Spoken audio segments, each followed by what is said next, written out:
Bismillahirrahmanirrahim. Loh, kula itu karena hidup dengan istri saya sama anak saya. Jadi yang ngurus anak saya sendiri. Jarang ngurus saya dalam jarang. Memang saya punya standar pakai kitab-kitab kados hikam. Saya ini merasa hidup di dunia itu sendiri. Sampai tak warai la Allah kana kotar. Imam yang ngarang hikam itu punya resep supaya kamu seneng terus. Liyakil lama tafrahu bihi, mesti yakil lama tahzanu bihi.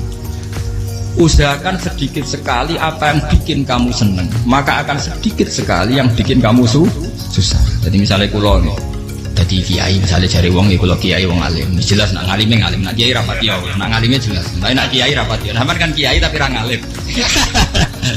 Nah kulo nak darah wong alim malah beliau jelas. Nak kiai rapat ya, kulo rapatin nurut, tapi aturan masyarakat rapatin apa? Nah sampean kiai tapi orang apa? Ngalim. Ya betul. Enggak, ini memang bedanya jauh. Ya mungkin lebih kiai sampean. Cara derdek-derdek dongo meyakinkan sampean. Tapi cara artine dongo piye paham aku. Lha boten iki nyata, tapi rasa tersinggung. Kenapa barang-barang napa? Nyata. Nah, kalau sering ditakoki kiai-kiai masalah. Resepnya apa jenis? Jenengan ra tau susah, dal kita ra tau wiridan, ra tau moho sisip. Resepnya ilmu itu gini, kata hikam. Ulama yang kayak hikam tuh pernah ngarang kitab tuh saking syukurnya, entah saking angkuhnya, terserah komentari. Kamu harus yakin bahwa di sisa hidup Anda itu tidak akan maksiat lagi. Sehingga kalau kamu ditegur maksiat, anggap saja akhru maksiatin kudirat alaika. Anggap itu yang Siapa yang menganggap mukhal bahwa dia tidak akan dosa sampai mati, berarti menganggap Tuhan itu lemah. Karena cara berpikir kita kan bayangkan hidup itu 40 tahun lagi. Misalnya saya sekarang umur 40, bayang urip kadang 4 tahun meneh. Sampean misalnya umur selawe, bayang selawe tahun meneh. Sehingga menganggap dalam durasi selawe tahun kok orang maksiat kan mukhal. Apalagi sampai sudah tahu maksiat itu bakat tempah. Ya maksiat ya kelas-kelasan, nak bikin pacaran. Nak wong iso omah ya nakal, nak sing setengah soleh ya berbau proposal ya sesuai kontaknya DWD. Itu kan urusan masing-masing. Ya itu kan urusan masing. Moe waktu sabu ala wong ngene ora ono sing ro moe waktu sabu. Ngono. Ngrombong karo wali songo, mbok kangen wali songo, mbok golek selisih wawahu napa? Alam. Sing roh pangeran tiap. Mbok kangen wali, mbok golek selisih margin. Niku pokoke wawahu napa? Ya itu kan urusan jenengan mbek pangeran, mboten urusan kula. Tapi tetap saya sebagai ulama mengingatkan, niat itu ditoto. Begini, ulama dulu tuh ngitung hidup itu hanya 2 menit 2 detik, sehingga dia ya gampang saja. Kayak Kanjeng Nabi itu, ya Rasulullah kenapa tidak menyediakan makan untuk besok? Saya itu tidak yakin kalau hidup saya sampai besok. Ya sudah begitu cara, ya sudah tenang saja. Kalau sampean kan bayangkan hidup 4 tahun lagi, 5 tahun lagi, sehingga arah mangan di wedi tenan. Padahal bolak-balik zaman cilik era mangan tetap wedi. Jadi cara berpikir Nabi itu begitu. Begitu juga cara pikir sahabat, cara pikir ulama-ulama yang waras itu begitu. Lu saya itu pernah melarat di Jogja, zaman pertama merantau itu kalau santai saya bilang, Gus kok tidak punya beras nih? Tapi apa yakin nak sesuk urip Pak? Kowe buta mangan sesuk, anak sesuk ijek napa? Cara berpikir ulama itu begitu. Sehingga melihat maksiat juga gitu. Alhamdulillah aku ijek urip 1 detik, 2 detik, 2 menit. Sehingga hidup. Dan itu sudah cukup untuk lafadzkan la ilaha illallah. Makanya kata yang ngarang hikam, betapa murahnya Allah. Surga itu hanya bisa dibeli dengan 2 menit. Karena surga itu senilai la ilaha illallah. Miftahul jannah la ilaha illallah. Itu cukup 1 menit. Berarti surga itu regane mau sak. Dan karena dia nganggap hidup itu 1 menit ke depan, la ilaha illallah, ya sudah. Dia ngitungnya hidup itu per menit. Kalau sampean kan enggak, per 10 tahun, per 20 tahun. Sehingga kriminal betul, cara pandang sampean itu kriminal betul. Sehingga bayang kudu di duwe, kudu di bojo, nak kiai kudu di pengaruh. Lah kalau saya enggak. Saya meskipun enggak sehebat itu, tapi mewarisi keilmuan mereka. Jadi misalnya saya jadi ulama, itu bayang dong, di santri musito. Islam kok kayak Ahmadiyah ya gitu saja. Ya pokoknya sudah gitu. Orang bayang lo santri sing pampinan takwa khusyuk salam template demen gelo, demen apa? Lo tanyakan santri-santri saya itu mungkin belum pernah nyuri saya bikin kopi. Bisa dihitung. Karena saya itu sederhana saja. Misalnya saya pergi dari Jogja, ini yang nyata salah. Bayangno bojo gue semaca, gaweno kopi, buka no lawang malah kecewa. Seperti umumnya orang kan gitu. Semerantau ada bayangno bojo gue nyambut, juga no kopi, digodok no banyu hangat, teman. Bareng teko bojo no mangap, kukur-kukur. Karena tarifnya dia ideal, maka mudah kecewa kalau itu tidak terjadi. Nak kula mboten, sebayang napa Jogja pokoke bojoku cek utuh Islam. Nak salat di madhep wulan ya sudah gitu kan. Pakai standar-standar yang minimalis. Saya dari rumah bangun sampai ngaji ya, pokoknya ya melek, ya sudah nak salat di madhep napa. Mulane sudah gitu. Andai kan saya pakai standar maksimal, maka akan mudah kecewa. Rasulullah juga begitu. Rasulullah itu ngadepi Sayyidah Aisyah, itu ya begitu, ngadepi Hasan Husain. Sehingga tidak ada cerita Nabi mudah kecewa betul. Karena Nabi bayangkan anak istrinya itu ya minimalis sekali, urusan dunia loh maksudnya minimalis sekali. Misalnya Nabi pagi-pagi tanya, ya Aisyah apa ada sarapan? Enggak ya Rasulullah, ya idan asumu kan itu saya puasa. Kalau sampean usul-usul orang juga no kopi wedok opo, itu kan repot. Muni-muni itibak sunnah Rasul tapi tidak pernah sampai mendekati sunnah nopo Rasul. Sehingga ya tenang saja Nabi. Saya tuh alhamdulillah bisa niru dalam gitu-gitu tuh saja. Makanya ini kiai muda paling enjoy. Banyak kiai-kiai sepuh itu kalau urusan gitu konsultasi sama saya. Gus siapa pokai? Ini kalau ada sampai era karena juga saya tidak pernah bayangkan opo tanggaku seneng aku atau orang sing ngaji aku kecewa, tidak pernah bayangkan. Sama bukan makhluk, tidak penting. Kecewa tidak kecewa itu tidak benar. Saya itu orang alim, ngerti ini warido kamat lubi, ora warido kum. Yang tak gulai ridane pengiran, antara ridane sing ngaji, ridane konsumen. Itu apa makhluk tidak penting.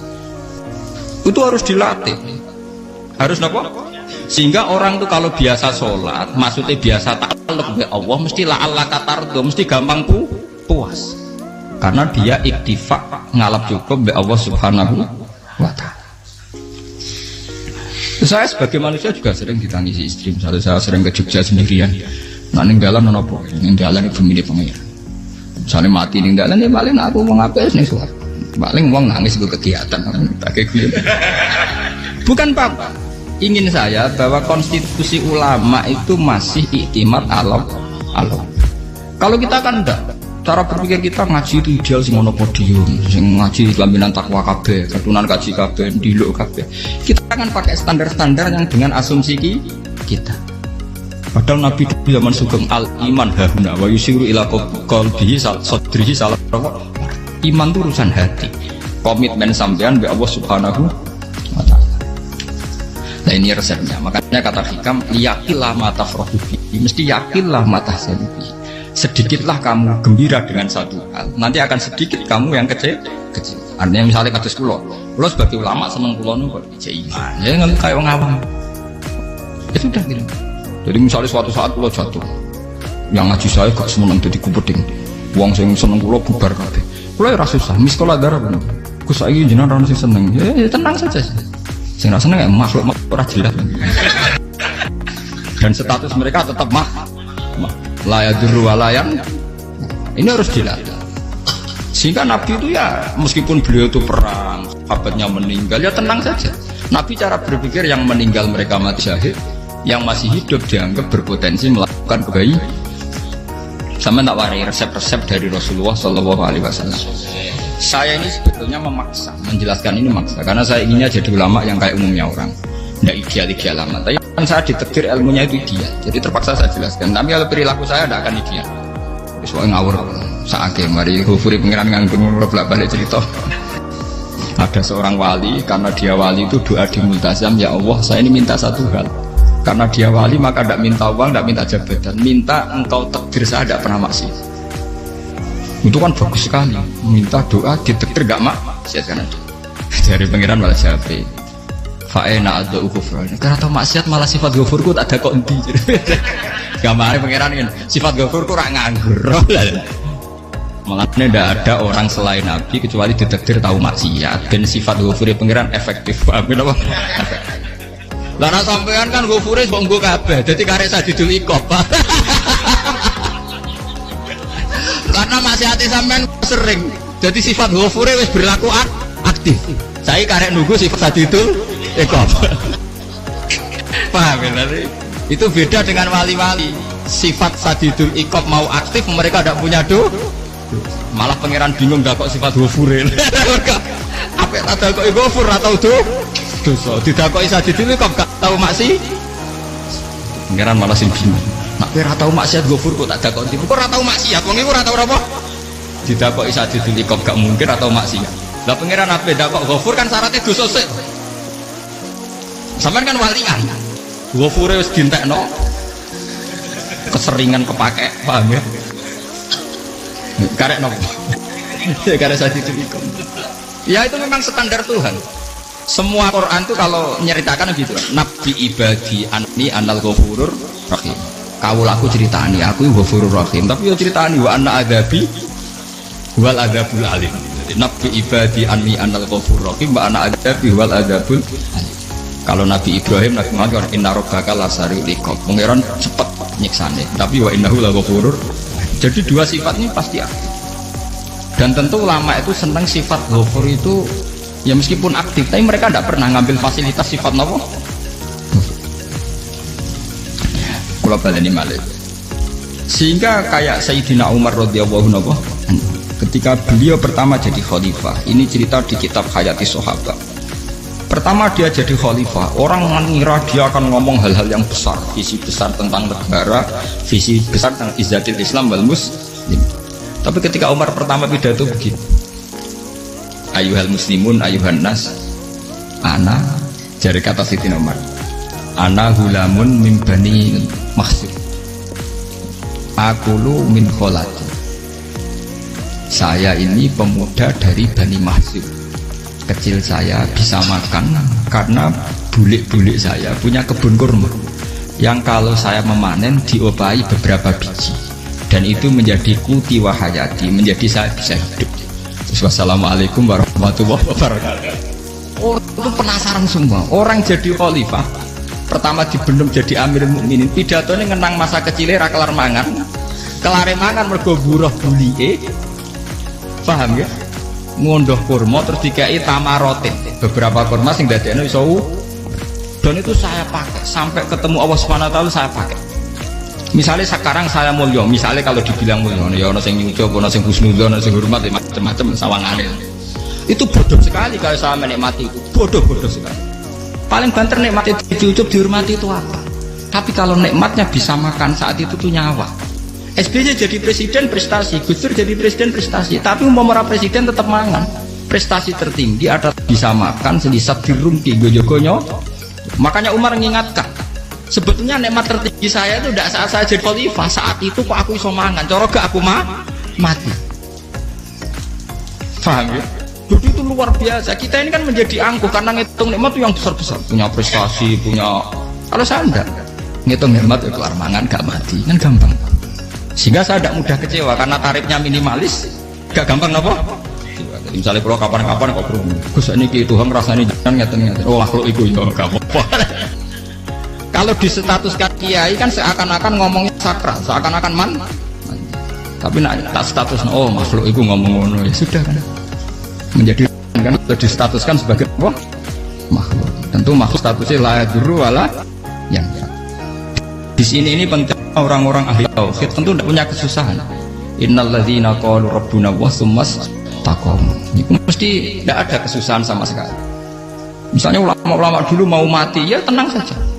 Mati kedua itu mati paling menantang ya, menyenangkan sekali. Karena mati yang seru itu mati zaman Al-Adam.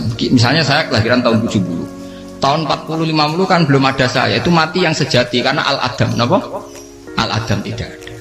Mati yang nanti itu mati yang petualangan karena saya mati setelah menyaksikan kekuasaan Allah, setelah husnudzon sama Allah, sehingga mati yang menuruti kerinduan akan ketemu sang kekasih. Makanya Jalaluddin Ar-Rumi ketika mau meninggal dan orang-orang muridnya nangis, dia marah-marah. Hei murid-muridku, betapa bodohnya engkau. Saat kayak ini yang saya tunggu, saya sudah menyesal bersampai Allah dan cinta. Senang. Aku kecewa waktu makhluk-makhluk koyo kowe. Saiki wis wayahe aku goleki kholik dadi tak senengi malah mbok tangi. Cuk bodho niku saat-saat sing tenteni malah mbok tangi. Betapa aku lamanya menunggu kematian ini. Mergo hidup itu keterpisahanku mbek Allah, kemen ketemu kowe. Malahnya Jalaluddin Rumilah yang mengistilahkan mati itu malam pengantin.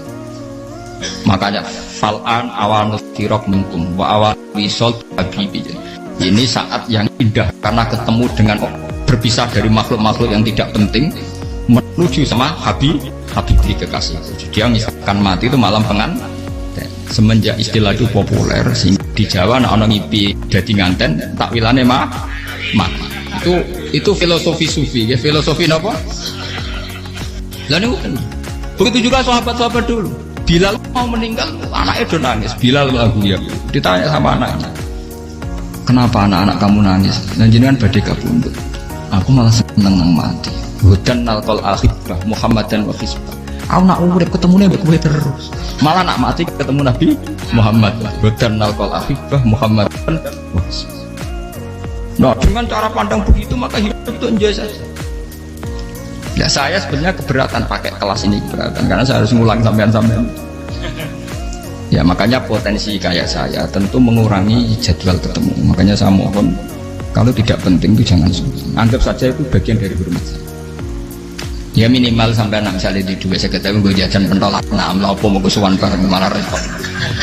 Bos ganggu uang anak peleleran pak. Nah misalnya sampai kepen takok hukum, uang nak pinter hukumnya takokan ya ringan, takok kiai tanggam paling bisa. Karena pertanyaan yang ringan tentu ya ringan-ringan saja kan. Gak perlu kiai kali ber. Sampai rasa GR. Kalau pertanyaannya angel Gus gak ada sing iso jawab. Wong nak ra alim tahke, ku pertanyaannya ya ora patimu. Tuh. Iku wis kangelan ngoten. Ini mboten ngenyek tapi padha enak. Padha napa? Makanya kalau latih. Jadi hikam sendiri itu ada manhaj, ada metode. Kalau orang supaya tardo, liyakil lama tafrohubi, yakil lama tahsen. Anak saya itu kalau habis main pulang itu saya senengnya pol. Istri saya pernah jangan. Gus, anak mulai senengnya di biro-biro, anakku gemulai nih ngomah. Misalnya terus biasa. Saya itu anakku lo main mulai itu seneng. Biro-biro anakku mulai nih ngomah. Dipanggil anak saya bapak itu senengnya sama boleh. Biro-biro ada yang manggil bapak. Jadi saya pakai standar minimalis. Saya tidak pernah pakai tarif. Dia anak yang ideal dihormati orang.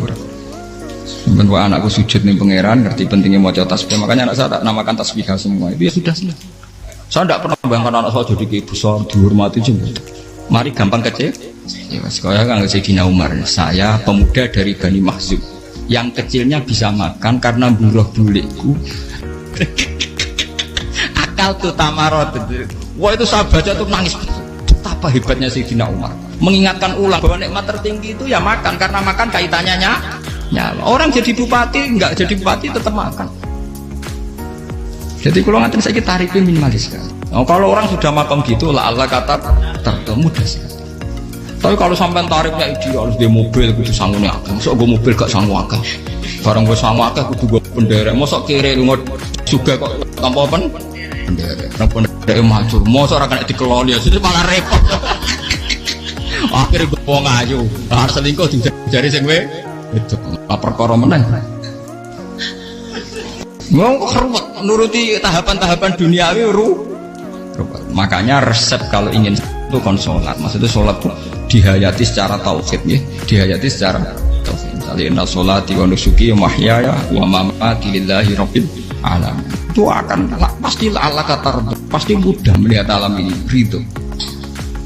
Ini satu sekelumit di resep orang ulama yang saya meniru beberapa di kitab Hayati Sahabat, di kitab Hikam, dan meniru terutama semuanya sanad dari Rasulullah Shallallahu Alaihi Wasallam. Makanya suatu saat Nabi itu kagum. Abdullah bin Mas'ud itu jalan dan dikawal oleh beberapa malaikat. Terus Nabi itu heran. Ya kenapa kita tuh selalu mengawal kamu? Kata Abdullah bin Mas'ud, ya Rasulullah, inilah akhtu khutwatan illa wa azunnu alla akhtu wa ukhra wa ma akaltu luqmatan illa wa azunnu alla alqamu ukhra. Saya itu tidak melangkah kecuali saya tidak pernah yakin apa betul saya bisa melangkah lagi.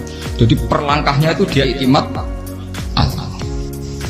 Dan saya tidak pernah mengunyah satu kunyahan kecuali saya tidak yakin apa betul saya bisa mengunyah lagi. Setiap kunyahnya tetap semuanya berada Bismillah. Semua itu atas nama pertolongan atas kata Rasulullah. Orang kakak Andaikan saya ada nabi terakhir itu jadi nabi. Jadi kemana? Makanya dulu nabi itu sering ngendikan, andaikan orang-orang kayak gitu itu ada nubuah, tentu mereka punya derajat apa? Nubuah. Jadi tidak jadi nabi tapi punya derajat apa? Nubuah. Nah orang yang cara berpikir gitu tentu tidak khawatir apa yang hilang dari dirinya, karena dia berkontrak dengan Tuhan hanya per menit per detik. Jika mempunyai resep al-mu'min yusiru sana Allah ayakuna li nafsi zakiron. Seorang mukmin yang sejati tentu kontaknya dengan Allah Subhanahu wa ta'ala, dan dia tidak pernah ingat dirinya sendiri. Kayak sampai pas umat tapi'il, Allahu Akbar, Allah Maha Besar, Subhanak. Selalu orang ngerasani masuk lali utangnya barang buat. Tapi yang jelas kan menjadi enjoy dengan dirinya sendiri. Paham ya? Menjadi enjoy dengan dirinya, karena dia tidak sering punya kontrak dengan mah. Nah ini maksudnya Allah apa? Janganlah Allah kata kamu pandang. Apa nak sholat terus kabul kaja? Apa nak sholat terus untuk duit ya ber. Karena cara pikir iso aja nak duit ya. Duit ya. Dan ini resep ya. Dan resep ini dari ulama-ulama yang istinad ila Rasulillah Shallallahu Alaihi Wasallam. Karena kalau Nabi itu memang cara pandang. Aisyah itu pernah ditanya, ya Aisyah, saya ini ingin makan, apa daging yang dari sahabat ini masih? Wah ya Rasulullah sudah habis karena tak kasihkan tetangga. Itu Nabi tidak marah-marah, malah bilang, kamu benar Aisyah, biru yang kamu kasihkan tuh yang masih. Karena daging dipangan dewe kadang nuruti nafsu, nak dikekno wong sudah kau nuruti perintah pengen. Jadi kanjeng Nabi, beneran Aisyah, dagingnya ijek. Mau kalau nanti yang malah ijek, sing bogo sudah kau malah sing ijek. Cara berpikir Nabi itu begitu. Tapi tahu-tahu disederhanakan sunnah Nabi ya serbanan. Lah itu kan ya memang itu bagian dari sunnah Nabi, tapi sunnah seharga 10.000. Paham ya? Ya monggo mawon sampean sunnah Nabi serbanan gitu, tapi itu sunnah yang bisa dibeli dengan murah. Hakikatnya sunnah Nabi itu rata-rata bentuknya perilaku. Napa? Sampean delok dawuh Aisyah tenggene tiba berjanji. Kana khuluquhul Qur'an wa shimatuhul ghufran yansahu lil insan wa yafsahu fil ihsan wa ya'fu 'anil dzambi idza kana fi haqqihi wasabat. Kana khuluquhul Qur'an, Nabi ku akhlak dasare wis kaya Quran plek. Urusane akhlak. Wa shimatuhul ghufran, ciri utama sifatnya Nabi gampang nyepuro. Yansahu lil insan, dan Nabi punya niat baik pada seluruh manusia. Wa yafsahu fil ihsan, sering melakukan ihsan. Dan sunnah Nabi ngoten kan luwih sering kula Quran ya wis hafal mulang. Wasimatu kufron kula gampang nyebut sampean ngaji angop ora tau tamu. Yang sahulil insan kula bedina nat tiyang mulang. Wayak sahul ihsan tak ge gampang. Kula mulang ora tau. Susah mene kudu podium kudu wong dilo ya ora. Pokoke akhir kiamat dia ya madhep mulon ya sudah. Loh itu kan dawuh Aisyah ketika ditanya kaifa kana khuluqu Rasulillah, dan itu semua dijawab oleh ahwal, oleh sebuah perilaku. Tidak ada Aisyah jawab nganggo atribut. Oh Nabi itu jubahan serbanan, tidak ada itu. Memang itu sunnah ya, aku itu sunnah kan, jangan salah paham ya. Tapi itu sunnah yang tidak dijawab oleh Aisyah, sunnah yang sampean jawab sendiri, paham? Aisyah yang istrinya Rasulullah ketika ditanya kaifa kana khuluqu Rasulillah, beliau jawab kana khuluquhul Qur'an wa simatuhul ghufran yansahu lil insan wa yafsahu fil ihsan. Semuanya akwal wa ya'fu 'anil dzambi idza kana fi haqqihi wa sabati wa idza dia haqqu wa lam yakun li akhdi mar'ahu badihatan hadza wa idza ta'ahul miskinu ajaba yaqulul haqqu walau kana murra wa la yutmiru lil muslimin bisaw wala. Semuanya itu akwal, satu perilaku sosial. Saya mengakui kalau serbanan sunnah, ya saya ngakui banget. Tapi sunnah plus karena saya mewakili yang akwal tadi, yang apa? Lah mungkin untuk sampeyan, monggo kalau untuk ngisi sunnah. Tapi mbok ya adil itu. Ini bukan kritik mboten, yang meyakini serban sunat kan sudah banyak dan itu bagus. Tapi cobalah juga meyakini ahwalu Rasulillah. Makanya mansana sunnatan itu rata-rata ulama maknani siapa yang ikut sunnahnya Nabi. Rata-rata ulama nafsir ahwalu Rasulillah wa af'alu.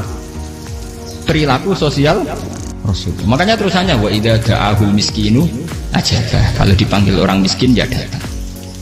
Ya maksudnya ada harus orang miskin manggil pas resepsi kawin boten. Misalnya ono wong melarat kuwi di sepeda motor, wong melarat iki ngeteroni puskesmas ya mbok terno. Wong melarat loro yo nukono misale apa minyak kayu putih mbok tekan. Ora kok ngerti-ngerti mbok musan walimatul urus sing wajib piye lho. Payah. Dolan wae miskin aja ora ono hadise urusan walimatul urusan mboten. Kalau orang miskin manggil ya dalam riwayat hadis ya Nabi sering dipanggil orang miskin ya Rasulullah mbok datang ke rumahku ada apa terus ya Nabi saya tuh ingin rumahku sing elek jenengan nanti sholat teng mriku ya Nabi datang ya sholat saja ya ora jamuan fi ayyi makanin aradta an tusalliya fi kamu di tempat mana kamu seneng sholat teng mriki ya Rasulullah ya Nabi sholat sing ngundang ya waras pisan kenangan mek Nabi kok mae dienggo sholat Nabi ambean tahu tanggung kiai pun sholat kon promosekno anakmu itu Pak dia itu nggak nunggu kersane ketampi PNS padahal kiai ini dia anak era PNS kalau dulu kan sahabat ngundang Nabi itu ya gitu Rasulullah saya itu ingin sekali engkau sholat di rumahku fa'attakhidahu musollan kemudian tempat yang pernah engkau sholati mau tak pakai musola pribadi makanya masjid kiblat itu rumahnya sahabat karena dulu Nabi pernah sholat di satu tempat adalah ono perintah tahlilul kiblat itu di rumahnya sahabat. Sahabat dulu itu kalau ngaturi Nabi itu kenanya ingin Nabi pernah sholat di situ. Nah, ilmu ngeten ini mentek. Ya untungnya nonton pulau. Jadi ono sing eling-eling ya Bang. Nah, teman kudu syukur ya. Artinya syukur ya. Orang kayak saya itu tidak usah sampean dikte-dikte ngikuti hukum adat. Kalau ngoten sampean gelo mergo kula ora iso teko, kula ya gelo perkarane ulama kok mbok atur. Makanya saya sering guyon cerita saya itu kalau di pasar Pandangan dulu itu anyaran boyong sering di pasar ditanya sama Gus wong alim kok di pasar piye aneh ya aneh piye bodohnya wong alim kadang masyarakat itu tidak sadar keanehan dirinya sendiri mereka enak saja merasa kalau orang alim ke pasar itu aneh mereka tidak sadar orang bodohnya wong alim ya aneh enak saja mereka mikir sepi paham ini supaya sampean Allah kan opotar.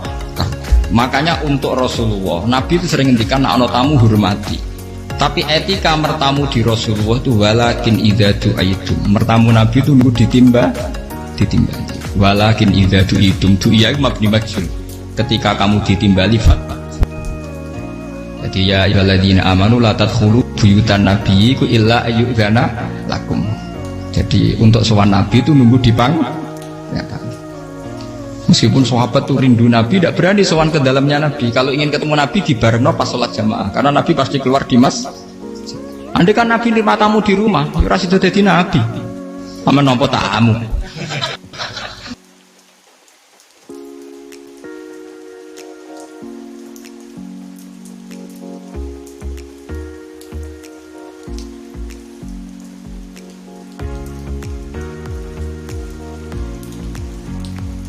Subhanallahi wa bihamdihi adada khalqihi wa ridha nafsihi wa zinata arsyihi adada kalimati Subhanallahi wa bihamdihi adada khalqihi wa ridha nafsihi wa zinata arsyihi adada kalimati Subhanallahi wa bihamdihi adada khalqihi wa ridha nafsihi wa zinata arsyihi adada kalimati Subhanallahi wa bihamdihi adada khalqihi wa ridha nafsihi wa zinata arsyihi adada kalimati Subhanallahi wa bihamdihi adada khalqihi wa ridha nafsihi wa zinata arsyihi adada kalimati